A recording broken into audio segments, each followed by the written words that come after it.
इस वक्त एक ताज़ा अपडेट मिल रहा है। भारत पाकिस्तान से जुड़ा अपडेट है।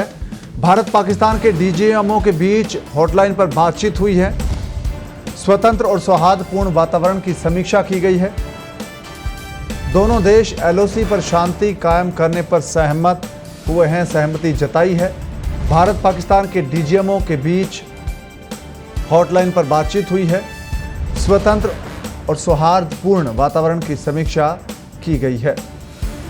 दोनों देश एलओसी पर शांति कायम रखने पर सहमत हुए हैं। तो ये एक बड़ा महत्वपूर्ण अपडेट है भारत पाकिस्तान के रिश्तों को लेकर। दोनों देशों के डीजीएमओ के बीच, डायरेक्टर जनरल ऑफ जो हैं उनके बीच, मिलिट्री ऑपरेशंस के हैं डीजीएमओ, उनके बीच ये बातचीत हुई है। दोनों देश एलओसी पर शांति कायम रखने पर सहमत हुए हैं।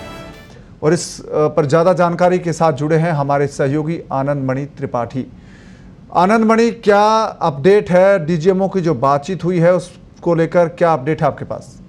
पाकिस्तान और भारत की तरफ से joint statement director general of military operation का आ गया है और इसमें ये बहुत साफ तौर पे बात कही गई है कि दोनों तरफ से भी फायरिंग नहीं की जाएगी और दोनों तरफ से जो एलओसी पर उल्लंघन चल रहा है, जो ये इस तरह की बातें आती हैं, उसमें बहुत सारी जो घटनाक्रम होते हैं और जिसमें लगातार बॉर्डर पे सैनिकों की मौत हो रही है, लगातार दोनों तरफ नुकसान हो रहा है, आम नागरिकों की जनहानि हो रही है, वो सब सारी चीजें नहीं हो और पूरी तरह से सीमाएं सुरक्षित रहते हुए शांति कायम हो, इस तरह की बात पर लीड आज ली गई। रात में हुई जो बातचीत है उसमें बहुत साफ तौर पर कि आज नहीं, ये तुरंत प्रभाव अभी से लागू किया जाएगा। ऑल अदर ऑपरेशन जो है वो उसमें सारे मैकेनिज्म को प्रयोग किया जाएगा और उसमें पूरी शांति बनी रहेगी। मैकेनिज्म किस तरह से होगा उस पर भी दोनों तरफ से फ्लैग मीटिंग हो गई है और लगातार इसको इम्प्रूव करने के लिए फ्लैग मीटिंग जारी रहेगी।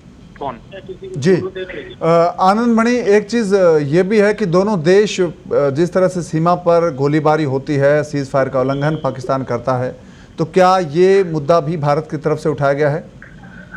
अब ये लगातार मुद्दे उठाए जा रहे थे और आपको बता दें कि भारत पाकिस्तान के बीच ये लगातार इस मामले को लेकर बातचीत होती रहती थी, लेकिन पिछले कुछ दिनों से पाकिस्तान ने जब से घटनाक्रम आप जानते हैं पुलवामा के बाद बदला था, पिछले 2 सालों में दोनों तरफ से स्थिति आक्रामक थी और लगातार एलओसी पर जो उल्लंघन कर रहा था पाकिस्तान की तरफ से, लगातार वो बना हुआ था, वो किसी तरह से मान नहीं रहा था। लेकिन कल रात में जो बातचीत हुई है डीजीएमओ स्तर पर, उसमें हर तरह का विवाद सुलझाने पर, चाहे वो ड्रोन का मसला हो, चाहे अवैध हथियारों की तस्करी का मसला हो, चाहे मसला हीरोइन और इस तरह से मादक पदार्थों का हो, चाहे वो राजस्थान के बॉर्डर का हो, चाहे मसला वो गुजरात के बॉर्डर का हो या पंजाब या जम्मू कश्मीर का हो, इन सारे मसले को लेते हुए पूरे बॉर्डर को सुरक्षित, संरक्षित, बेहतर तरीके से करने के लिए, शांति व्यवस्था बनाए रखने के लिए डीजीएमओ स्तर पर हॉटलाइन पर देर रात बातचीत हुई है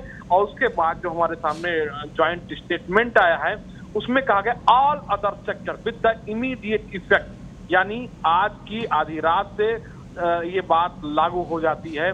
सारे बॉर्डर्स पे जो पाकिस्तान के साथ लगते हैं उस पर शांति व्यवस्था कायम रहेगी और उस पर हर संभव प्रयास ये होगा कि किसी तरह से तनाव की स्थिति न हो। आपको बता दें कि करीब अगर जो आंकड़े हमारे पास हैं उसमें 1000 से ज्यादा उल्लंघन पाकिस्तान पिछली साल रिकॉर्ड रहा वो कर चुका है एलओसी पर। जी धन्यवाद आनंद मणि इस तमाम जानकारी के लिए। तो भारत पाकिस्तान के डीजीएमओ के बीच हॉटलाइन पर बातचीत हुई है। दोनों देश लाइन ऑफ कंट्रोल पर शांति व्यवस्था बनाए रखने पर सहमत हुए हैं।